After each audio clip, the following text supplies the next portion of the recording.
Good morning. Well, it's been a little while since I have covered EV fires, but this one's a bit close to home. This is from the Worcester News. Electric Peugeot fire in Henley Close in Worcester.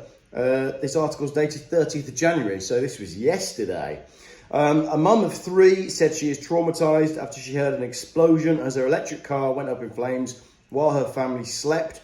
The electric Peugeot, which she'd only bought in May 2024, so last year, was on fire outside the family home in Henley Close, St John's, Worcester. If you know Worcester, you'll know where St John's is, destroying the car. The explosion was so loud, the mum, who asked not to be named, thought a television had fallen off the wall in the early hours of yesterday morning, Wednesday.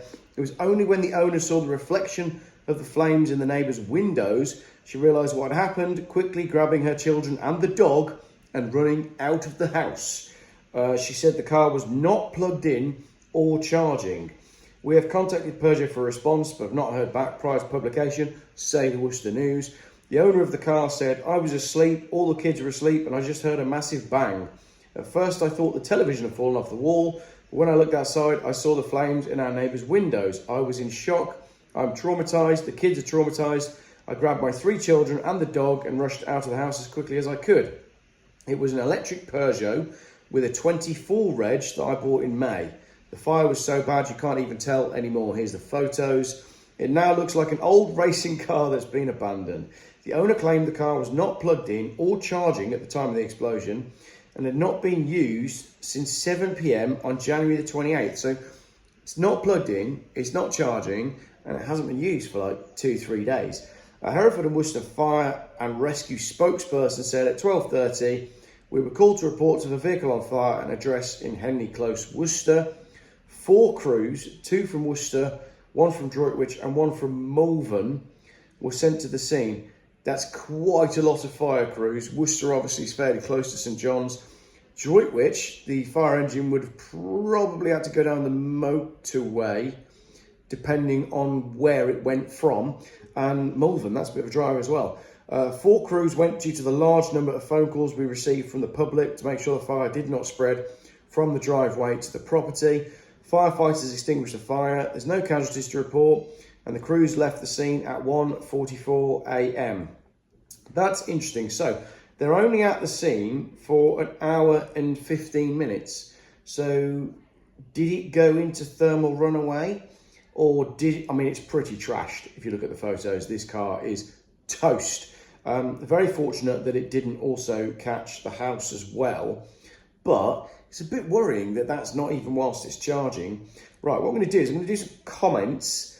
No, let's do some other articles first. We'll come back to the comments. So I just had a very quick Google of Peugeot news and fire. And funny enough, one of the first ones that comes up is Peugeot delivers 611 vehicles to police and fire services across the UK. And there's another article that says 81 of them are Peugeot E208s ordered for the police and fire services. Fire service there, creating work for themselves, maybe because of all the pay issues that they've got going on. So they'll be able to say, no, we absolutely need more firemen, people, because look at all these cars that are catching fire. And the government go, they're your cars. And the fire service will go, ooh. No, seriously though, 81 electric Peugeots were ordered for the police and fire services. We all paid for that. 1,500 new cars and vans, 38 different police and fire authorities across the UK, including 81 electric E208s. So that's good. The growing number of police and fire services are considered electric and hybrid vehicles. 13% of the vehicles ordered from Peugeot this year are full electric, and they have been put out to operational use, supporting frontline activity across the UK. I wonder if there was an electric fire car that turned up to attend the electric car that was on fire. Anyway, if you carry on, there is a huge fire at the Hampshire Peugeot dealership. That's 2019, but it doesn't say what the cause was. As usual, when we don't know what the cause was. Is it a media embargo? Is it because it was an EV and they don't want anyone to know? Then you've got one over here. This is from electrive.com. Stellantis to recall over 90,000 petrol hybrid electric vehicles due to fire risk. Approximately 32,000 of the affected PHEVs are in Germany, so that's in Germany. The recall is due to an increased risk of fire. So Stellantis know about this basically. Another one here, Peugeot E208 and E2008 have a recall related to the battery under the front hood. This was posted in 2022. So the Renault Zoe was recalled, then the E208, then the E2008. Another one over here, this is from Essex Live. This is dated February 2024. Watch the dramatic moment firefighters tackle a huge Peugeot car fire outside a shopping centre in Chelmsford. Again, there's no thought there.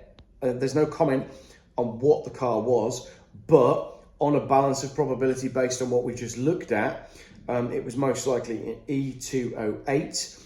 Then there's another one I found here from July 2024. Couple escape unhurt in car fire incident, and this is a Peugeot 2008 by the looks of it. The car caught fire while travelling. This is abroad. Where's this? This is, I don't know where this is, but this is somewhere abroad, but it's basically the same car.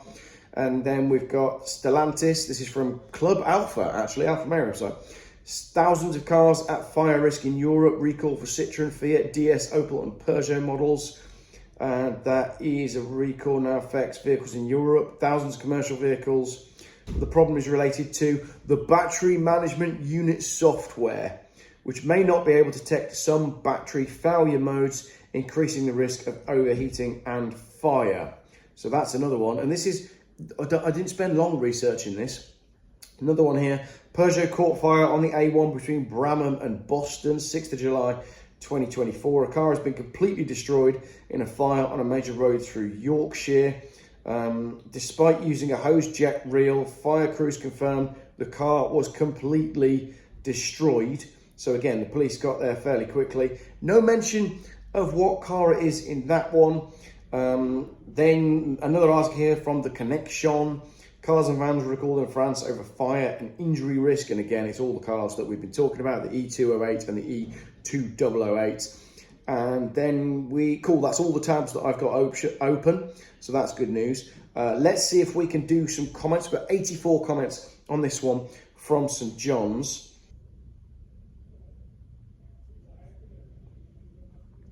So then basically, there's 3 or 4 people who are just arguing amongst themselves in the comments. And finally, someone says they don't tend to explode for no reason, unless it's a Vauxhall Zafira. And then someone's replied saying, BMW have had issues with diesel setting on fire for the last 6 or 7 years because the EGR cooler fails and melts the inlet manifold, causing a short in the wiring harness. Very common. True, but it doesn't happen on your driveway after the car has not been used for 2 days with the car not plugged in. And then finally, after we've got basically 84 comments of people arguing amongst themselves, we've got this one. A lot of this green stuff is a bit suspect when you look into it. There was a program on TV yesterday about heat pumps that had someone crowing that they'd installed one and were saving £200 a year on energy costs.